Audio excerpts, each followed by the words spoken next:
పెద్దలారా మిత్రులారా అందరికీ నమస్తే. ప్రముఖ పిల్లల వైద్యుల నిపుణులు డాక్టర్ కేవీ కృష్ణ గారితో. సార్ చెప్పండి, 42% రిజర్వేషన్లు అమలు జరుగుతుందా? బీసీల వాటా బీసీలకు వస్తుందా? కుల జనగణన సంగతి ఏంది? కాంగ్రెస్ పార్టీ స్టాండ్ ఏంది? మిగతా పార్టీల స్టాండ్ ఏంది? బీసీ సమాజం, ముఖ్యంగా బీసీ సంఘాలు ఏం చేస్తా ఉన్నాయి రాష్ట్రంలో? ముఖ్యంగా ఏమన్నా బీజేపీకి ఏమన్నా టార్గెట్ ఇస్తున్నారా, టాస్క్ ఇస్తున్నారా, లేకపోతే బీజేపీతో యుద్ధం చేయబోతుందా? బీసీ 42% రిజర్వేషన్కి సంబంధించి వివరించండి, స్పందించండి. మొదటగా గడ్డపల్లి సత్యనారాయణ గారికి నా అభినందనలు తెలియజేస్తున్నాను. యూట్యూబ్ ఛానల్ చాలా సమర్థవంతంగా రన్ చేస్తున్నందుకు, ఎన్జిఓ న్యూ లక్ష ఎన్జిఓని కూడా నడుపుతున్నందుకు. దాని తర్వాత ఈరోజు కాంగ్రెస్ పార్టీ ఏదైతే 42% స్థానిక సంస్థల్లో రిజర్వేషన్ని బీసీలకు ఇస్తానని తమ ఎన్నికల ముందు కామారెడ్డి డిక్లరేషన్ సభలో ప్రస్తావించిందో, ఆ రకంగానే తమ యొక్క సిద్ధశుద్ధిని నిరూపించడం కోసం ఒక కమిటీని ఏర్పాటు చేయడం జరిగింది. ఆ కమిటీ రిపోర్ట్ ఇచ్చిన తర్వాత దాదాపు బీసీల యొక్క పర్సంటేజ్ 46% అని డిక్లేర్ అయింది. మైనార్టీలతో కలిపి 56% అన్నారు. సరే, అది ఎట్లా చేసింది, ఏంది, ఆ కమిషన్ ఎట్లా పనిచేసింది అనేది పక్కన పెడితే 46% అని మీరే అంటున్నారు కదా. ఆ 46%లో మరి 42% ఎక్కడి నుంచి వచ్చింది అంటున్నాం. 46% జనాలు ఉన్నప్పుడు 42% ఎక్కడి నుంచి వచ్చింది? అసలు 42 ఏంది మాకు అర్థం కావట్లేదు. గతంలో 34% ఉన్నటువంటి స్థానిక సంస్థల రిజర్వేషన్ని ఒక ప్రబుద్ధుడు కేసీఆర్ నిర్దాక్షిణ్యంగా 21%, 18%కి తీసుకొచ్చింది. చాలా దారుణంగా బీసీలను మోసం చేసినటువంటి ఏకైక వ్యక్తి కేసీఆర్, దాంట్లో డౌటే లేదు. మరి ఈరోజు కవిత ఏదో సన్నాయి నొక్కులు నొక్కుంటా మీ రిజర్వేషన్ 52% ఉన్నది, మేము అది చేయండి అని అంటున్నారు. అమ్మా, మేము ఒకటే అడుగుతున్నాం, మీ నాన్నగారు ఒక్క రోజులోనే సర్వే చేసినప్పుడు బీసీల జనాభా ఎంత అని చెప్పారు? 52% అని చెప్పారు. మరి 52% అన్నప్పుడు 52% ఉంచాల్సింది మీరు 34%ని 21%, 18%కి ఎందుకు తీసుకొచ్చారు? మాకు ఆ సమాధానం కావాలి. అది చెప్పిన తర్వాత నువ్వు ఏం మాట్లాడినా అది బాగుంటుంది. అట్లా కాకుండా నువ్వు ఏదో మాట్లాడితే ఇక్కడ వినేటట్టు లేదు. బీసీలు చైతన్యమయ్యారు, రాబోయేది బీసీ రాజ్యం. కాబట్టి బీసీలని పావులుగా వాడుకుంటారు అని అనుకోవటం మీ వివేకం అని మేము అంటున్నాం. మరి కాంగ్రెస్ పార్టీ విషయానికి వస్తే, ఏదైనా ఒక కమిషన్ ఏర్పాటు చేసినప్పుడు దాన్ని ఒక పకడ్బందీగా ఒక న్యాయ నిర్ణేతలు అంటే రైట్. ఈరోజు కవిత జైలుకు పోయి వచ్చిన తర్వాత బీసీల గురించి మాట్లాడుతుంది, సంతోషం. మరి అధికారంలో 10 సంవత్సరాలు ఉన్నారు మీరు, అప్పుడు మా బీసీలు కనపడలేదా మీకు? మా బీసీల వాయిస్ వినిపించడానికి మీకు మనసు అంగీకరించలేదా? ఏందో మాకు అర్థం కావట్లేదు. పూలే విగ్రహం పెట్టాలని ఇప్పుడు అంటున్నారు. ఆ రోజు అసెంబ్లీలో అంబేద్కర్ విగ్రహం పెట్టాలని దీక్ష చేసినావు కదా, మరి అప్పుడే పూలే గురించి కూడా చెయ్యాలి కదా. అంటే దీని అర్థం ఏంటి అని అంటే, మీకు అవసరం ఉన్నప్పుడు మేము గుర్తొస్తాం, అవసరం లేనప్పుడు వాడుకొని మళ్ళీ మీరు తంతారు. ఇది మీ పరిస్థితి. కాబట్టి ఈరోజు ఖమ్మం వచ్చేటప్పుడు కూడా అంటే బీసీల వాయిస్ వినిపించడానికి, బీసీలకు అండగా ఉండటానికి ఒక మీటింగ్ పెట్టినప్పుడు నేను ఒక బహిరంగ లేఖని కవిత గారికి రాశాను. అమ్మ, మీ నాన్నగారు పెట్టినటువంటి కమిటీ ఏదైతే ఉందో, శ్రీకృష్ణ కమిటీ కావచ్చు, లేకపోతే మీ నాన్నగారు పెట్టినటువంటి ఒక్క రోజులో ఉన్నటువంటి నివేదిక ఉన్నది కదా, దాంట్లో బీసీల యొక్క పర్సంటేజ్ 52%. మరి 52% అమలు చేయాలి కదా. నువ్వు ఈరోజు అంటున్నావు కదా కాంగ్రెస్ పార్టీ 46% ఉందా, 46% అమలు చేయాలంటున్నావు కదా. మరి 34% ఉన్నటువంటి అంతకుముందు ఉన్నటువంటి రిజర్వేషన్ని మరి 52కి తీయాలి కదా మీ నాన్నగారు. మరి మీ నాన్నగారు పెంచకపోక ఎందుకు తగ్గించారు? దానికి సమాధానం చెప్పాలా. అదేవిధంగా 34% ఉన్నటువంటి ఆ రిజర్వేషన్ అట్లున్నా మంచిగా ఉండేది, కానీ దాన్ని తగ్గించటం వల్ల మా బీసీ సమాజానికి ఘోరమైనటువంటి తీవ్రమైనటువంటి నష్టం జరిగింది.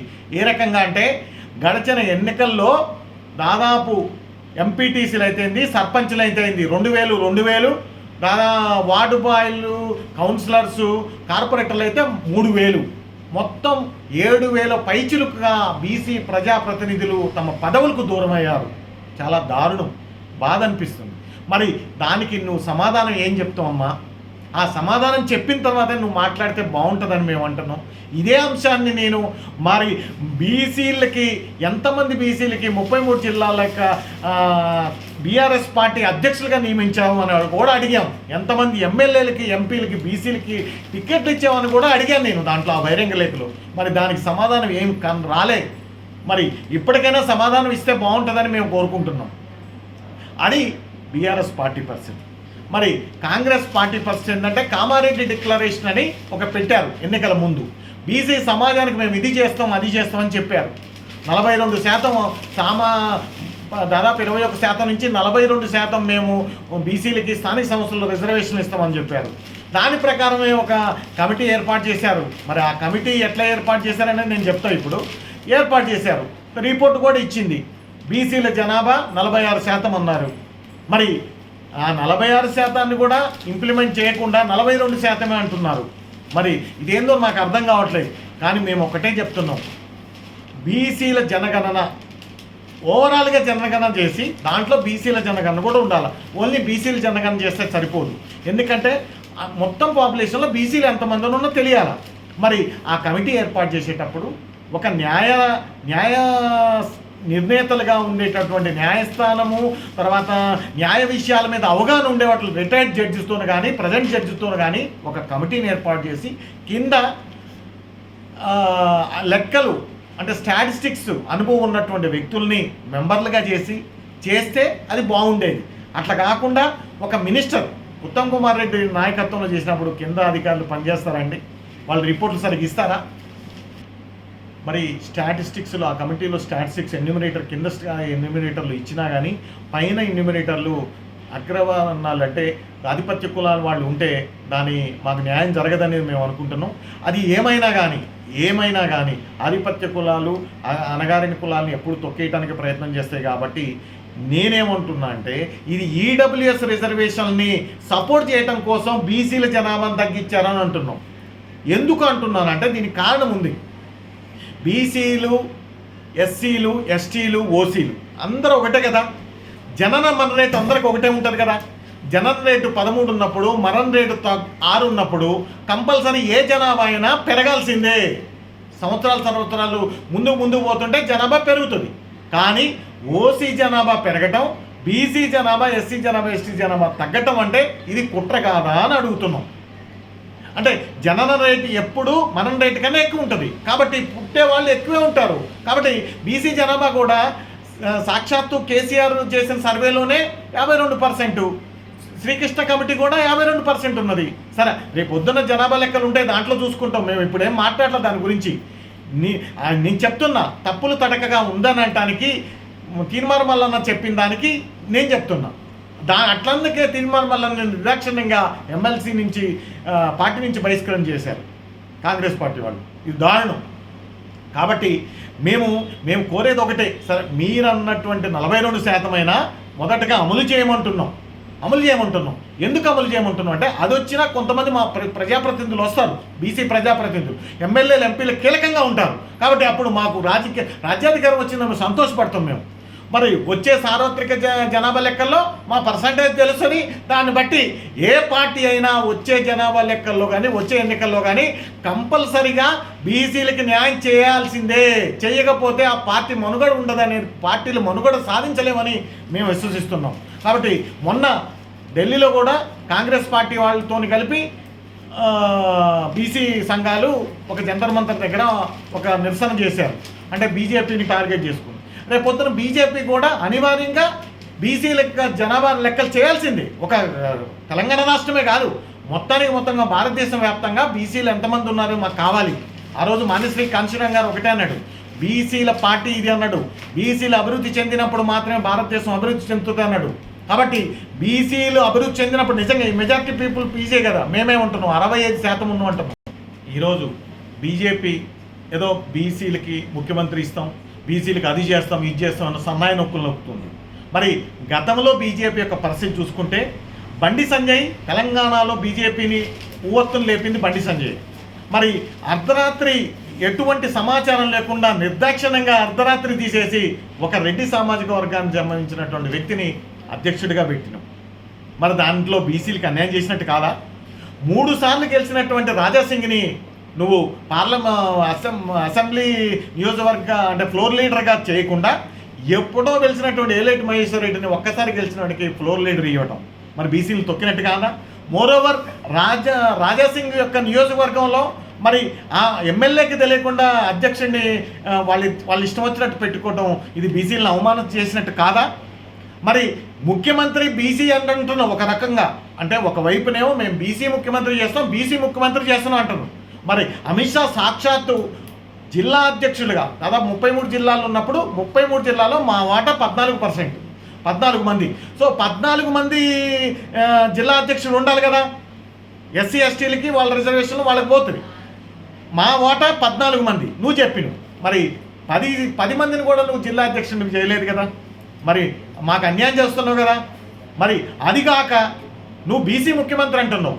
మరి బీసీ ముఖ్యమంత్రి అనుకుంటూనే ఈ యొక్క వివక్షత కొనసాగిస్తూనే రాజాసింగ్ని తొక్కుతూనే బండి సంజయ్ని అవమానం చేస్తూనే ఈటల రాజేందర్ని ఏదో ఒక పదవి అంటే రాష్ట్ర అధ్యక్షుడి పదవి ఇస్తా అని ఊరిస్తూనే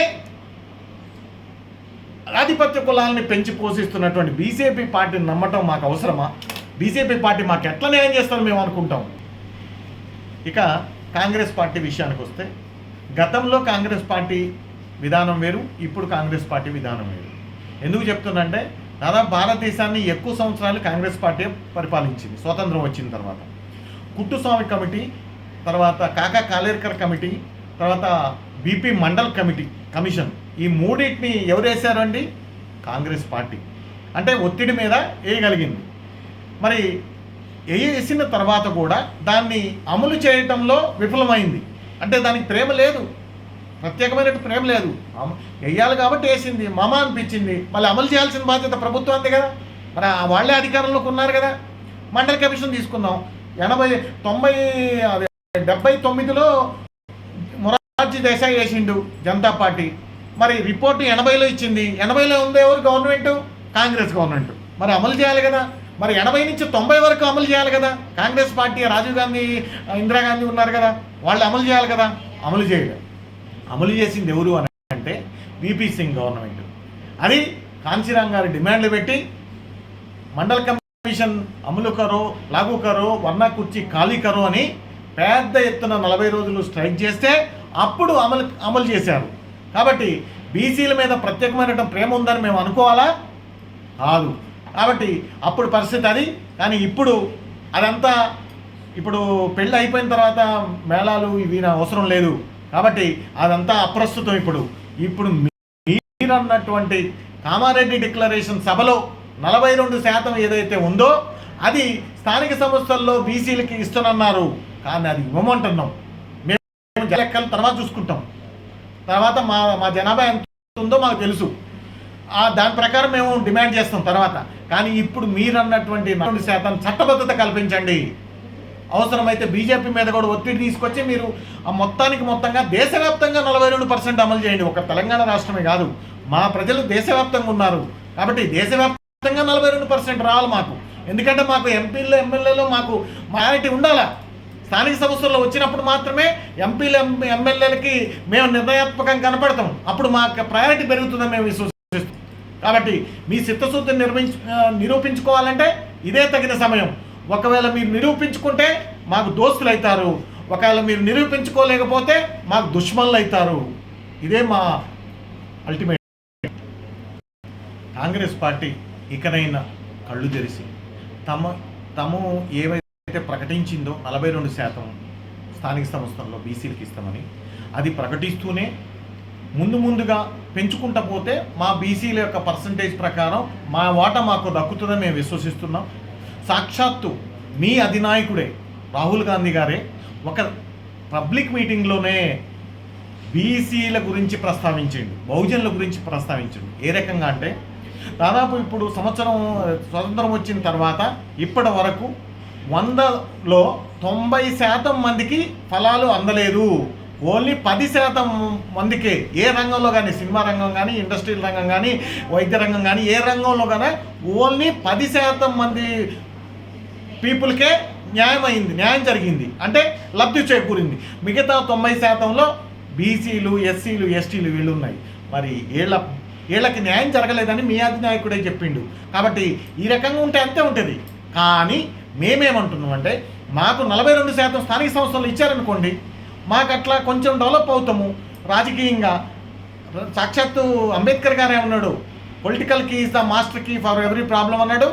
రాజ్యాధికారం ఉన్నటువంటి జాతులు మాత్రమే మనగలుగుతాయి, రాజ్యాధికారానికి దూరంగా ఉన్నటువంటి జాతులు అంతరించిపోతాయి అన్నాడు. మేము అంతరించిపోయే స్థితిలో ఉన్నాం, రాజ్యాధికారం దూరంగా ఉన్నాం, మేము అంతరించిపోయే స్థితిలో ఉన్నాం. కాబట్టి మీరన్నటువంటి 42% వెంటనే అమలు చేయాలని, మీ చిత్తశుద్ధిని నిరూపించుకోవాలని, తద్వారా మా బీసీల అభివృద్ధికి మీరు తోడ్పడాలని, దాని ద్వారా మేము మీ పార్టీని భుజానేసుకొని మేము గెలిపించే అవకాశం మాకు కల్పిస్తారని తెలియజేస్తూ, బీసీల్లో 50% మా మహిళలు ఉన్నారు. మరి వాళ్ళకు కూడా వాటా కావాలి కదా.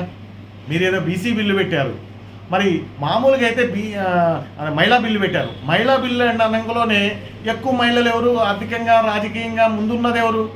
అగ్రవర్ణాలే, ఆధిపత్య కులాలే. మరి ఒకవేళ నిజంగా మహిళా బిల్లు ఫామ్ అయితే అందుకనే మా బీసీ పెద్దలు, మా బహుజన పెద్దలు దాన్ని వ్యతిరేకించారు. ఎందుకు వ్యతిరేకించారంటే మహిళలకి ఎక్కువ వచ్చింది అనుకోండి, ఆ మహిళల్లో ఎక్కువ మంది ఎవరు ఉంటారు? వాళ్ళే ఉంటారు కాబట్టి వాళ్ళకే పోతుంది. కాబట్టి మేము వ్యతిరేకించినాం, వాళ్ళు వ్యతిరేకించారు. కాబట్టి ఇప్పుడు మేము డిమాండ్ చేసేదంటే మహిళల్లో కూడా బీసీ మహిళలకి స్పెషల్గా మాకు పర్సంటేజ్ కావాల్సిందే. వాళ్ళు ఎంత ఉన్నారో మేమెంతో మాకంత, మేము ఎక్కువ ఉండగట్లా. మా జనాభా ఎంతో, మా బీసీ మహిళలు ఎంత ఉన్నారో అంత జనాభా ప్రకారం మాకు మహిళా హక్కుల కోసం వాళ్ళకి న్యాయం జరగాలనేది మేము అంటున్నాం. సో అది కూడా మీరు చేస్తారని, చెయ్యాలని, మీ చిత్తశుద్ధిని నిరూపించుకోవాలని, మీ చిత్తశుద్ధిని నిరూపించుకున్నప్పుడు మాత్రమే బీసీ జనాభా అంతా, బీసీ ప్రజలంతా మీ అంతా ఉంటారండి. మీ అడుగడుగున, మీ అడుగుల్లో, మీ విజయాల్లో కీలక పాత్ర పోషిస్తారని తెలియజేస్తూ ముగిస్తున్నాం.